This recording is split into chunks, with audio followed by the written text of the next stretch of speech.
Well, hello there, and welcome to Roundtable on Telil Community Television. I'm your host, Adam Cook. This week we're going round the Richmond Council table once again as we review several items from the January 31st regular meeting of Council held at the Municipal Building in Arishat. I'll speak to three Richmond councillors who were on deck that night, and you're going to hear about everything from a rise in deer sightings in Almaden to a request from a local ATV group to gain access to lands near a former municipal landfill site. And you're going to hear about how confusion between two similar-sounding road names in a Richmond County community has led to a bigger discussion about the efficiency of 911 services in the area and the reliability of landline and cellular phone service in different Richmond County communities. But we begin with a look at the municipal elections coming up this October and specifically how Richmond County residents are going to vote. A final vote on paper ballots versus e-voting took place at the January 31st regular council meeting, and as you're about to see, it wasn't unanimous. Let's see if paper covers e-voting in this game of rock, paper, scissors as we review the discussion at the Richmond Municipal Council table. The committee discussed the voting method for the 2024 municipal elections. I move that Council accept the recommendation from the Committee of the Whole to use paper ballots for the 2024 municipal election. I see the motion on the table, however, I thought the discussion was to go back for the purpose of getting prices for the electronic ballot as well, to see where we were going to, whether we were going to move forward with the electronic and the paper ballot. Maybe I misunderstood last meeting, but I was under the understanding that was the whole purpose of going for the... We have got some emails. It looks like we're running somewhere in the range of probably 15 to 20,000.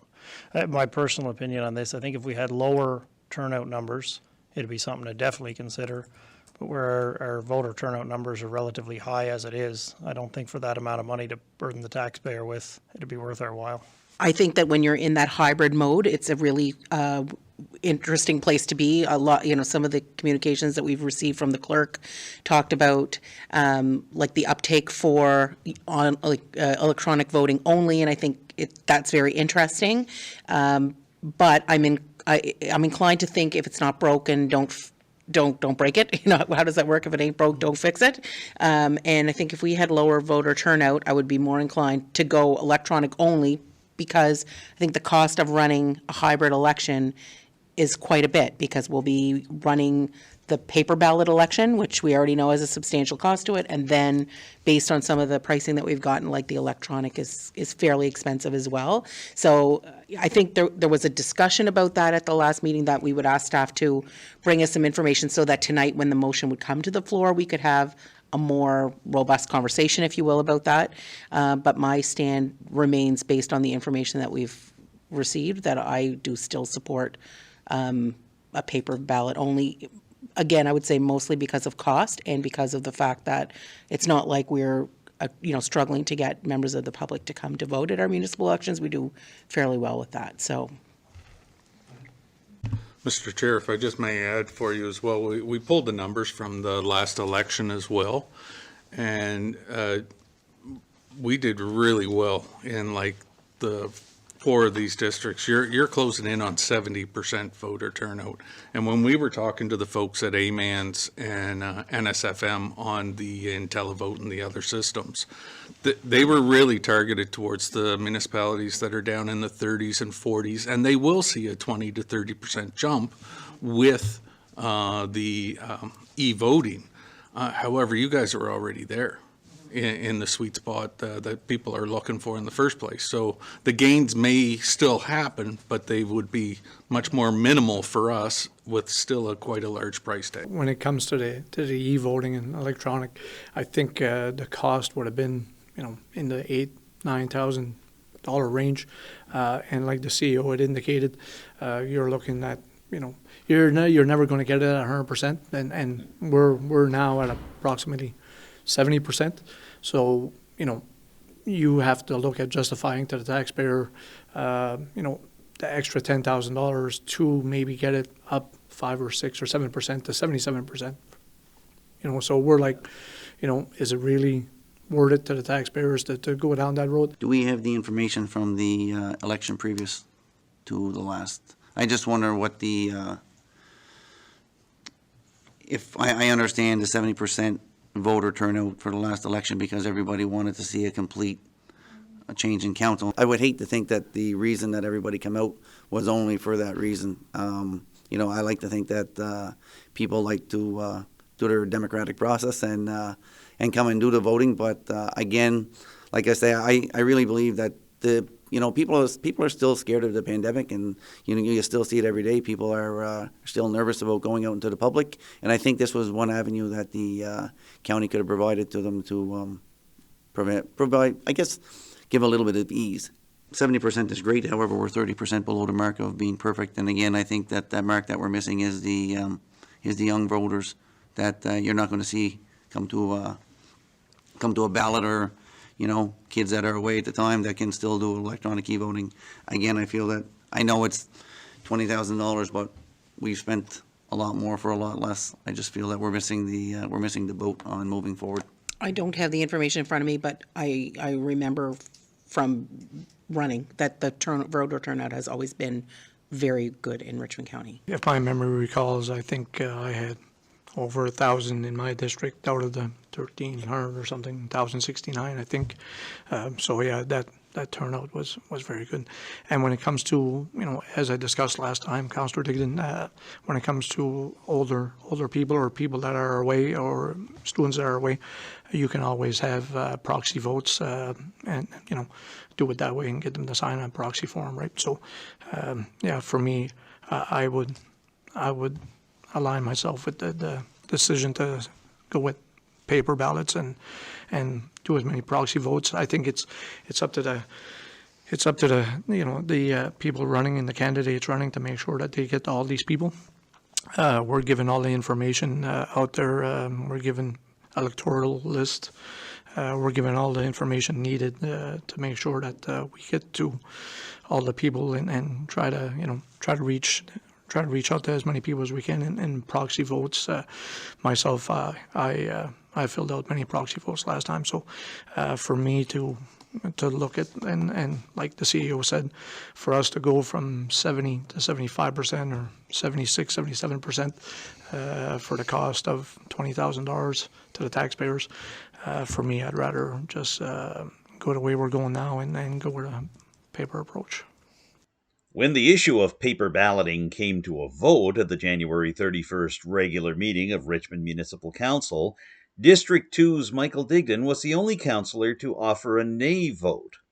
Speaking to Tahlil following the meeting, Councillor Diggdon said he was disappointed that his fellow councillors didn't see the need to offer other ways of attracting people to vote. The majority of council felt that the number was too high to spend this year because of the voter turnout. Personally, I believe 70 is a great voter turnout, don't get me wrong, but again, we have, that's 30% that we're missing out on voters. And I honestly think that 30% that we're missing out are the young people coming up that don't follow any kind of politics or don't want to, that won't come out or spend the day to come out and vote. In District 1, the voter turnout was 1,069 out of the 1,373, so I was like at 78% voter turnout, right? So for me, I'm glad we decided to go just the paper route and save the taxpayers the $10,000 or so.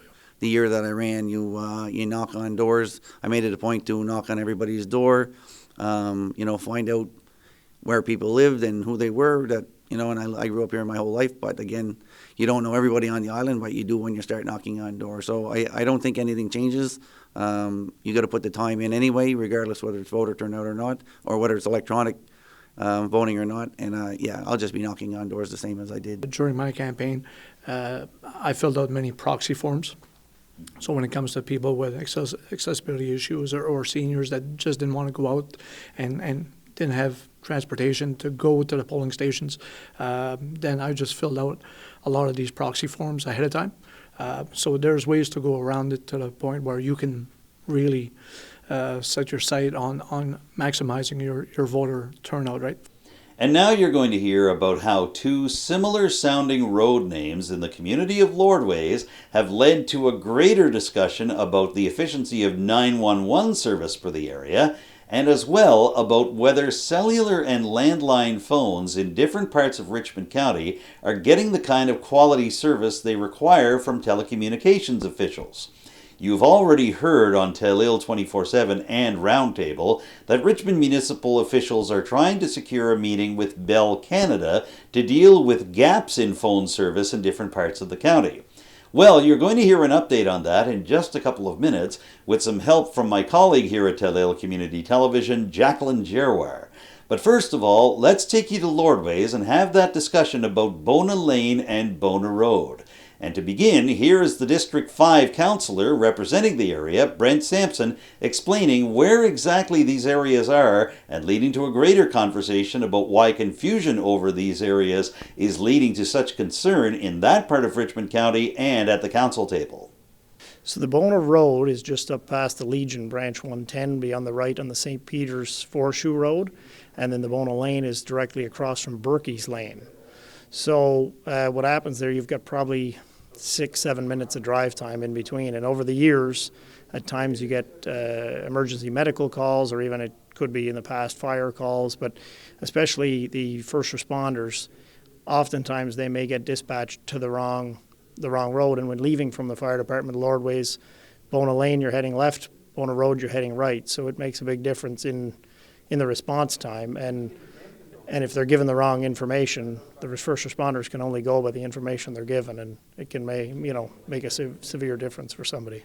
But I received several calls, and some of the people I work with on a discussion on Bona Road and Bona Lane in Lordways.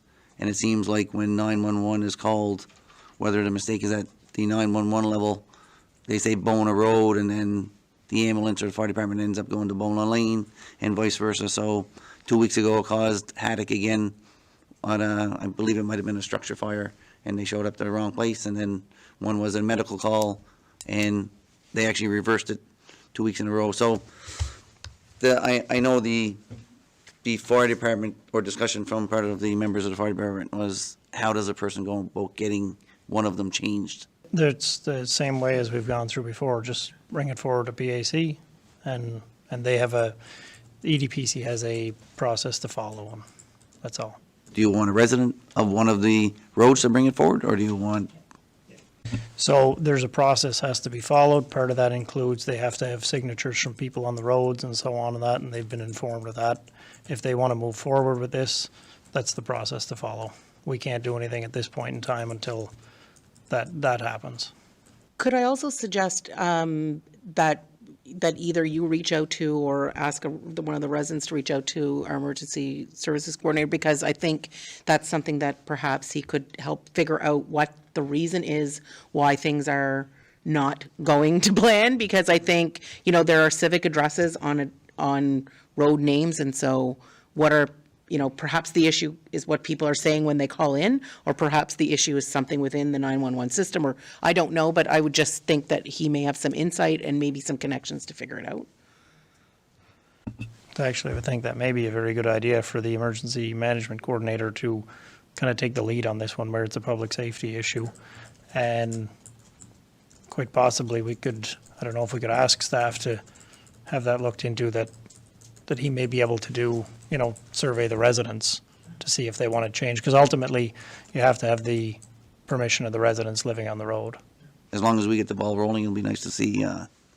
Again, maybe nobody will be in agreement to change the name, but we might be able to expand it somehow or something. Again, it becomes, I guess if it's explained properly from our emergency coordinator, then maybe they'll understand that it could be them that has to wait the extra hour for. That's great. So can we make a motion to that effect to ask staff to see if that can be spearheaded through the emergency management coordinator? He could possibly do the report to PAC and then take it from there. It's a great move to get our emergency coordinator to look into it and to reach out to the people on the road. Again, I don't believe it should stop with the people, though. It's something that I know we all may cherish the name of our road that we live on, but whether we call it road number 1 or road number 2, Bona Lane, Bona Road, we need something to separate the two identities. Otherwise, we could run into a major fatality, and a lot, somebody could die because of an easy mistake, really. it's a perfect scenario for the emergency management coordinator to look into this and, see what information he can come up with going forward, and it can be reported back to Planning Advisory Committee at such time when he has that information. Now, to help illustrate the factors that go into getting a road name changed, several councillors that I spoke to following the January 31st regular meeting of Richmond Council referred to a subject that came up at the same meeting regarding a potential road name change in the River Bourgeois area. Here's the discussion, followed by some comments from council. The committee discussed the road name change, Cans Point Road Extension.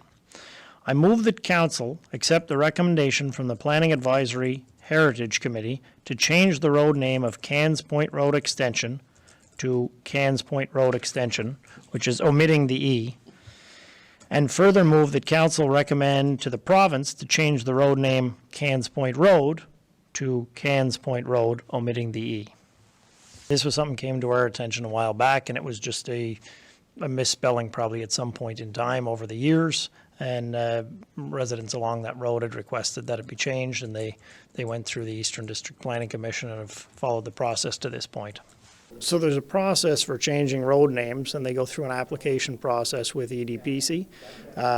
We've just gone through that with Cans Point Road and Cans Point Road Extension. Now, in that case, we'd have to look into these, but in that case, what happened was one road was provincial while the other was like a J-class road, which is technically municipal. So we were able to suggest the road name change on Cans Point Road Extension. However, Cans Point Road, what we do is ask the province to change it because technically we can't change it as a municipality. Further complicating matters for residents of Bona Lane and Bona Road in different parts of Lordways is the overall state of Nova Scotia's 911 system and the reliability of cellular service in eastern Richmond County. During the January 31st regular council meeting, Richmond CAO Troy McCulloch explained the progress of the Next Gen 911 system, which is a pilot project introduced in the fall of 2020 in Nova Scotia to be able to include visual images for emergency responders as opposed to simply just taking calls. However, the success or failure of such a system has yet to be determined, and it ties into a bigger question about Richmond Council's negotiations with Bell Canada to try to improve cell service in different parts of the county. Here's CAO McCulloch to explain. Mr. Chair, just for information as well, Next Gen 911 is coming to our province, but again, that works with the cellular phones, so that way the GIS of the phone gets translated right through to the 911 and out to the ambulances as well. So that'd be fantastic, but the thing is a lot of these incidents still happen at home, and landline does not work with the Next Gen 911 yet. That's what they're trying to work on, so we'll get there. And away we go, but just not quick enough for these people that are waiting for help, and people end up being directed to the wrong road. It's a problem everywhere across the country, especially in rural settings such as ours. Near the end of the council meeting, this topic of conversation sparked a question from our Tel-Il News Team's newest member, French language journalist Jacqueline Giroir. Here is her question about the stability of telephone service in eastern Richmond County in times of emergency and how that might impact council's ability to attract people to settle into the county. I know that there have been some concerns on this council in the past about the quality of cell service here in our area.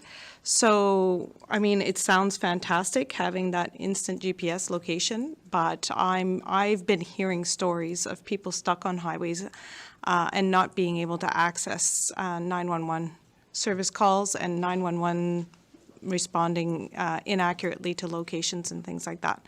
So I think that if we're having that here, then and I'm curious as to whether or not, I guess my question is, have we had a connection with Bell, like council was talking about, to improve service in the area? Having Bell come present to our council with their plan is on our action list. And when I reached out to Bell just before Christmas, there is a tender process out right now. The province is looking to determine the gaps province-wide, and that scope of work is being explored.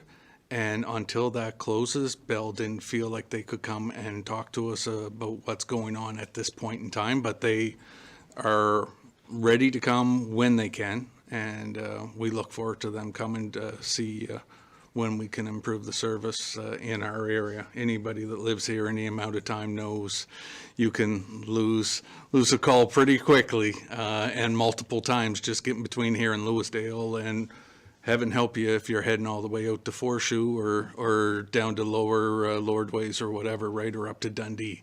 The problem is across our county, but we're not alone. The province knows it, Bell knows it. They just have the scope of work, and once they have that completed, then hopefully we'll have a plan coming out of that, and they'll be able to give us some actual information instead of platitudes. Did Bell give you a time frame? I didn't catch the time frame. I remember it being announced, and it was on the radio back before Christmas as well. Normally it's an 8-week thing, so if that was December, January, I would think they're probably close to that being awarded.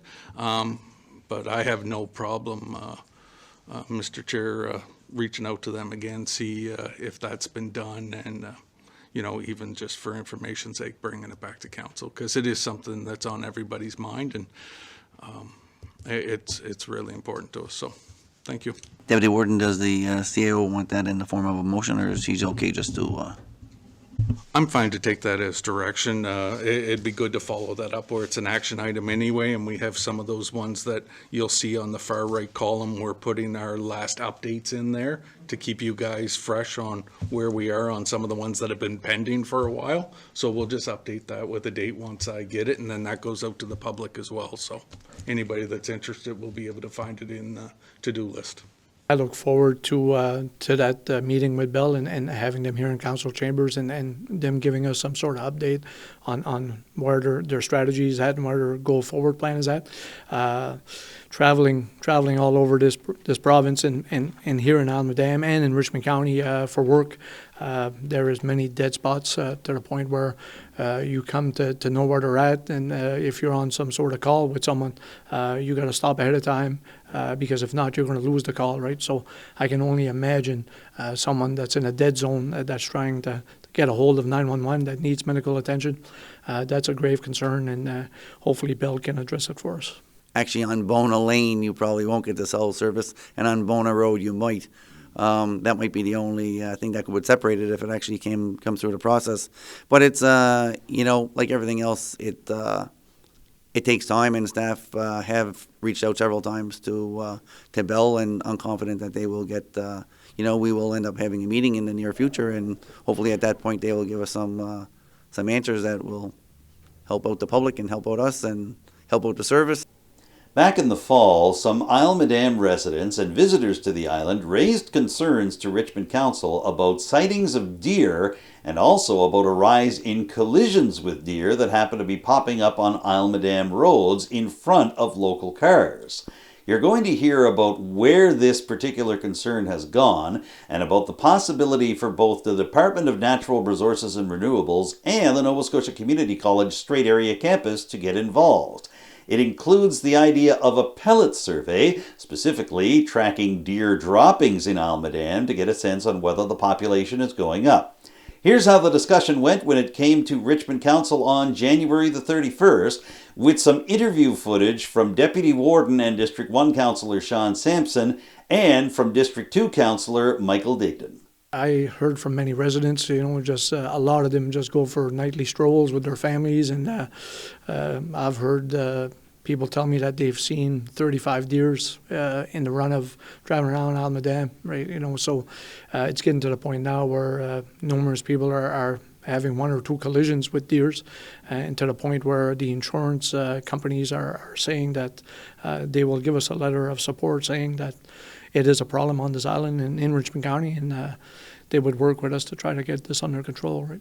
The deer population has been on the incline for the last several years. I think just now they're getting people friendly, so they're out onto the road, they're in the backyards. People are actually putting their windows down and feeding them. They're coming up to the car door, so they're not scared anymore, and I think that's part of the big reason why there's so many getting hit. As you can recall, on October 24th, Council had discussion on some of the concerns of the residents of Isle Madame and the residents of Richmond County when it came to the deer population in our area and the dangers and the collisions occurring. So as a follow-up to that, staff had a meeting on January 12th with Elizabeth Walsh and Jason Power from Department of Natural Resources and Renewables, and also with our MLA Trevor Boudreau.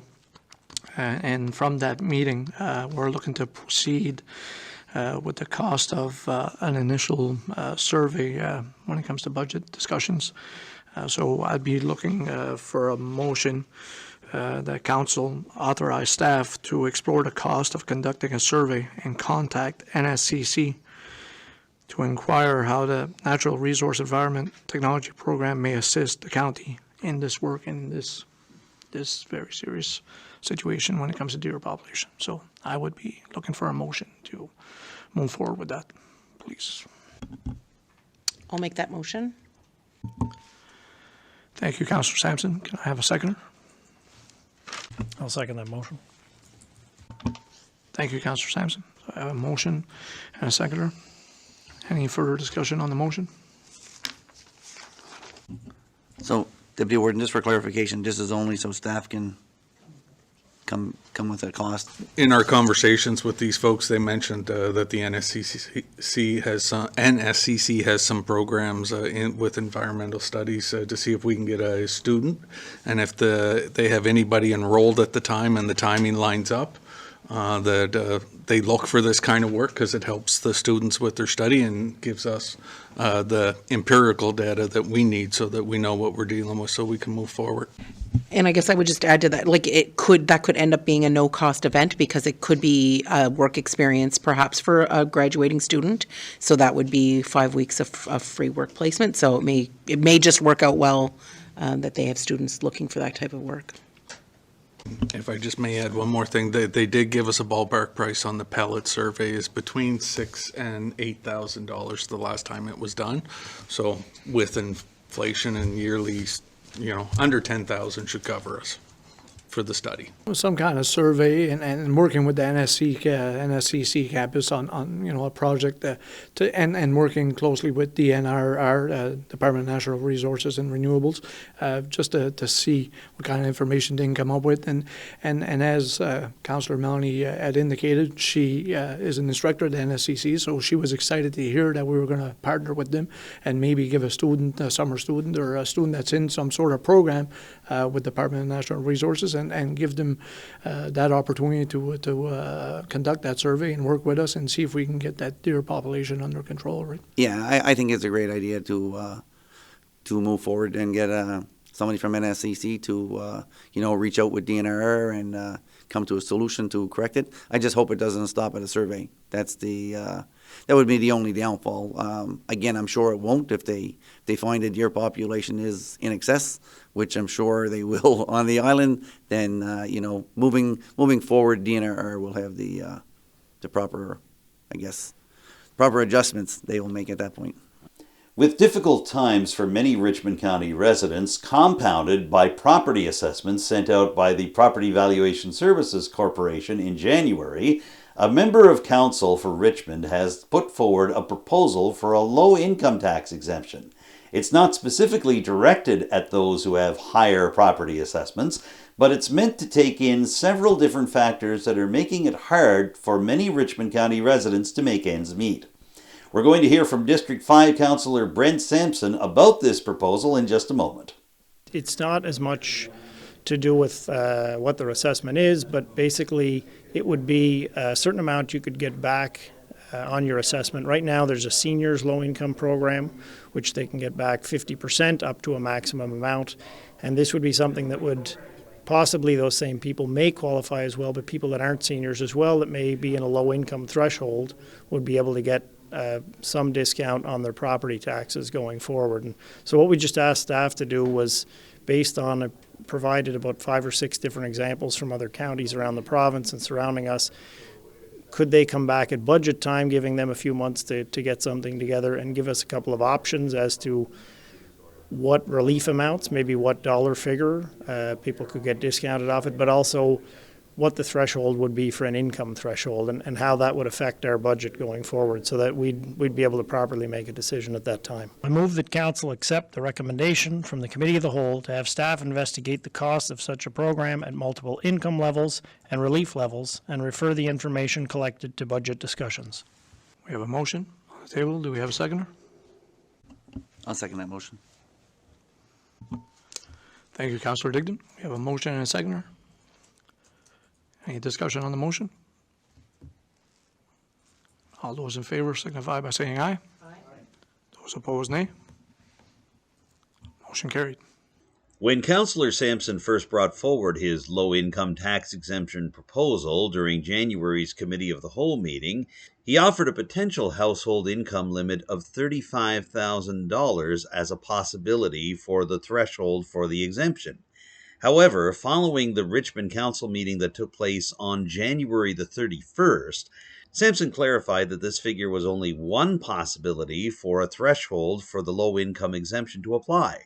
So that wasn't a number I was specifically suggesting as much as that was one of the numbers in some of the examples I had provided. There was various different examples, and that was one of the income thresholds that we had found within those. But they varied. And not only did they vary the income thresholds, but they varied as the amount of relief. We saw some municipalities, I believe, were about $150 offered, and some were up to, I think, possibly even $300, $350. People are noticing it now with heating costs and grocery costs. And you kind of look at some of the heating rebates that have been kind of peeled back by the province. Lately, we've had some issues with that, and it was just more or less looking at what can we do as a municipal council, what tools do we have in our toolbox to be able to help people out going forward. If you watched our last episode of Roundtable here on Tellil, you might remember a story about the Petit de Gras branch of the Eastern Counties Regional Library System located at Centre La Picasse. Hurricane Fiona caused some damage to that part of the facility in 2022, and that damage is finally getting the repairs that it's been requiring. That means that the Petit de Gras Library branch has to move to another part of Centre La Picasse during the 2-month period that's required for these repairs to take place. So, the Eastern Counties Regional Library approached Richmond Municipal Council to see if council could cover an estimated $2,000, meaning 2 months of rental fees. Here's a look at how council responded when they made their decision about the issue on January 31st at the latest regular meeting of Richmond Municipal Council in Arishat. The committee discussed Eastern Counties Regional Library request for additional rent. I move that council accept the recommendation from the Committee of the Whole to approve and allocate the funds to support rental fees for the relocation of the Eastern Counties Regional Library, Petit de Gras Library, for a period of up to 2 months, during which time the renovations take place in February 2024. That's an unfortunate incident. Hurricane Fiona wreaked havoc on a lot of residents, and it did so on our library as well at the Picasse and Petit de Gras. The request was made for the extra rent to just move the library. I'm pretty sure just down the hall. Into the same building. Easy decision for us. We didn't have to pack up boxes, and we didn't have to hire trucking companies to take it to a different location around the area. We just had to more or less move locations and run some stuff down the hallway, right? So easy for us, and the cost was minimal to be able to help them out. Yeah. Just a quick comment, because when we originally discussed it during the Committee of the Whole, we did discuss the dollar value of this, and I don't remember what it is, but it is quite a minimal amount. So I guess I just wanted to clarify that this amount that we're looking to provide for additional rent is fairly insignificant. I've talked to some of them, and I talked to the former general manager of the Picasse, Josette Marchand, about it. We've had discussions, and I'm glad to see that there's an easy solution at a minimal cost to the taxpayers and to the county.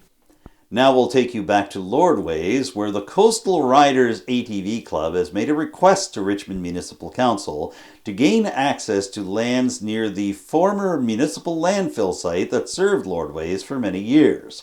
Here is District 5 Councillor Brent Sampson setting things up as we hear the discussion about whether this particular request will go through. The committee discussed the Coastal Riders ATV Group request for a letter of authorization for trail access along municipal property. I move that council accept the recommendation from the Committee of the Whole to refer the Coastal Riders ATV Group request for a letter of authorization for trail access along municipal property to staff to investigate on an optimum access route. Several years ago, since the dump's been long closed, there's been an ATV trail that crosses along that property, which is municipal property. And it's become part of the trail system over time. However, when the capping was done to remediate and clean up that site, there's issues there that they don't want people crossing over the capped area as it could do damage over time. So it's just trying to figure out a way to hopefully get around somewhere along the outside of the property, or maybe make some kind of a permanent trail so that the worry was if we didn't come up with some kind of a solution that people, whether they be in the group or not, may not know the difference and cross over the site, and it's trying to avoid damage in the future, basically. Do we have a seconder? Yes, I'll second that. Thank you, Councillor Sampson. So we have a motion and a seconder. Any discussion on the motion? Hearing none. All those in favor signify by saying aye. Those opposed, nay. Motion carried. It's basically a connection. That's all it is. It just crosses over that piece of land. And since the capping's been done, it's more important to leave that as is and find a route, hopefully within the property, that doesn't disturb that capping. You may recall that the St. Peter's Village Commission has asked for a loan guarantee from Richmond Municipal Council to be able to carry out some repairs on infrastructure that serves the village and the surrounding communities. Well, at Richmond Municipal Council's January 31st meeting, a decision was made on this $185,000 loan guarantee request. Let's tune in to see how it turned out. The committee discussed the guarantee for the village of St. Peter's. I move that council accept the recommendation from the Committee of the Whole to recommend to council to approve a loan guarantee in the amount of not more than $185,000 for the purpose of the village to conduct lift station upgrades and wastewater treatment plant electrical upgrades. It's something that comes up every now and then. It's not really dissimilar to a situation where sometimes you could have a fire department that may be looking to purchase a large piece of equipment, and the county in the past has offered a loan guarantee for them going forward. So that way it just gives them peace of mind so they know they're covered. And we'll wrap things up here on Roundtable this week with a look at Raising the Villages and how the Early Childhood Initiative would like Richmond Municipal Council to support their efforts. Earlier this month, when a request for $5,000 in grant money came to the Committee of the Whole meeting for Richmond, some councillors had concerns about whether Raising the Village actually has enough of a presence in Richmond County to warrant some or all of that $5,000 request. Well, a decision was made at the regular monthly meeting of January 31st. Let's tune into the footage and hear some interview comments as well to see how things shake out. The committee discussed the grant request from Raising the Villages Cooperative Limited for the Type 4 Regional Health General Grant Funds in the amount of $5,000. I move that council accept the recommendation from the Committee of the Whole to approve the Raising the Villages Cooperative Limited grant application for the Type 4 Regional Health General Grant Funds in the amount of $2,500 and be allocated from the regional funds. What happens is, too, we're getting late in the budget year, and we're all very cognizant of where the grant funds are at and what's left. I think we sometimes look at the contributions from neighboring counties, and then as well as the information we were provided as to how much of the program is being administered in neighboring counties as compared to here. And it was one of those situations where we felt maybe this was a more appropriate amount, at least for this year. And there you have it. That wraps up this week's edition of Roundtable here on Talil Community Television. Thank you for tuning in, and a special thank you to my interview guests this week, Richmond Municipal Councilors Shawn Samson of District 1, Michael Diggdon of District 2, and Brent Sampson of District 5. If you have any thoughts about what you've seen on Roundtable this week, or you'd just like to make some requests for a future edition of the show, I'd love to hear them. You can contact me directly. My phone number is 902-625-8863, and you can reach me by email using the address adamjrcook, cook with an E, @gmail.com. You can also contact Talil Community Television directly with your ideas and your comments. The station phone number in Arashat is 902-226-1928, and the best email address to use is talil@talil.tv. Don't forget, you can follow Talil on social media. We're on X, formerly known as Twitter, as well as Facebook, Instagram, TikTok, and YouTube. Our YouTube channel features every single episode of Roundtable, including this one, as well as individual segments and interviews from our shows. We offer the same service for our English language sister program, Talil 24/7, and if you'd like to see local French language journalism, you can check out all kinds of great new programs from the newest addition to the Talil news team, Jacqueline Gerwar.